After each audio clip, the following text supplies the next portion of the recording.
అండి, తిరుపతి కోర్టులో నేను ఫేస్ చేసిన ఒక చిన్న ఇన్సిడెంట్ మీద షేర్ చేసుకుంటాను. నా పేరు గౌతమి సంగమిత్ర. 29 years old. నాకు ఇంకా పెళ్లి కాలేదు. ఈ మాట ఎందుకనంటే తర్వాత మీకే అర్థమవుతుంది. 2018లో నేను తిరుపతి లా కంప్లీట్ చేసుకొని కడపకి వెళ్ళాను, మా ఊరు. అక్కడ నేను ఎన్రోల్మెంట్ అయిన తర్వాత కడప కోర్టులో కొన్ని మంత్స్ ప్రాక్టీస్ చేశాను. మా ఫాదర్ అడిగారు, ఇక్కడ అంత వర్క్ లేదు కదా, నీకు 2 ఆప్షన్స్ ఇస్తాను, జడ్జ్ అయిపో లేదా హైకోర్టుకి వెళ్ళిపో. జడ్జి నా వల్ల కదా, హైకోర్టు అంత దూరం నేను పోలేను. సో నేను చెప్పాను, తిరుపతి దగ్గర కదా, నేను అక్కడే చదువుకున్నాను కదా, అక్కడే ప్రాక్టీస్ చేస్తాను, అక్కడ వర్క్ లేదు అంటే నువ్వు చెప్పినట్లే వింటాను. ఆయన ఒప్పుకున్నారు. 2019 మేలో నేను తిరుపతిలో ప్రాక్టీస్ స్టార్ట్ చేశాను. వచ్చిన 2 monthsలో ఒక చిన్న మాట తిరుపతి కోర్టులో విన్నాను. అడ్వకేట్స్ ఎవరా నేను చెప్పాను. నాకు పెళ్ళైందంట, కడప కోర్టులో నాకు డివోర్స్ ఫైల్ చేశానంట, అవమానం భరించలేక నేను ఇక్కడికి వచ్చి ప్రాక్టీస్ చేస్తున్నానంట. ఇది ఇక్కడితో ఆగలేదు.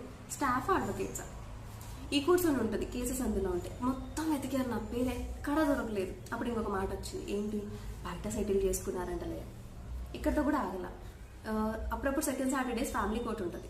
ఒకరోజు వెళ్ళాను, కేసెస్ ఉంటాయి, క్లయింట్స్ కోసం వెయిట్ చేస్తూ ఉంటే కోర్ట్ వేసుకునే ఉన్నా. అప్పటికి ఒక ఆయన వస్తాడు, అడ్వకేట్ వచ్చి అడుగుతారు, ఏమ్మా ఇక్కడ ఏం చేస్తున్నావు అనేసి. కేసు ఉంటే వచ్చా అన్న.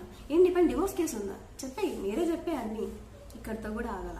కర్నూలులో మా ఫ్రెండ్ ఉంటే ఒకరోజు కాల్ చేస్తే ఆ పిల్ల కూడా అంతే అంటుంది. ఇదన్నీ కాదని చెప్పి చిత్తూరు కోర్టుకి వెళ్ళారు, వర్క్ ఉంటే అక్కడ కూడా ఇదే విన్నా. మొత్తం వింటున్నా. నేను మిమ్మల్ని ఒక్కటే అడుగుతున్నా, మా మమ్మీ టార్చర్ పెడుతుంది, మా కొలీగ్ పిల్లలందరికీ పెళ్ళిళ్ళు అయిపోతున్నాయి, నువ్వు ఎప్పుడు చేసుకుంటావు అని చెప్పి.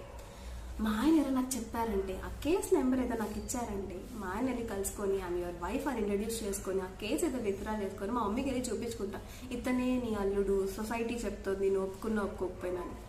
Please help me. మా ఆయన చెప్పచ్చు కదా, విత్ ప్రూఫా.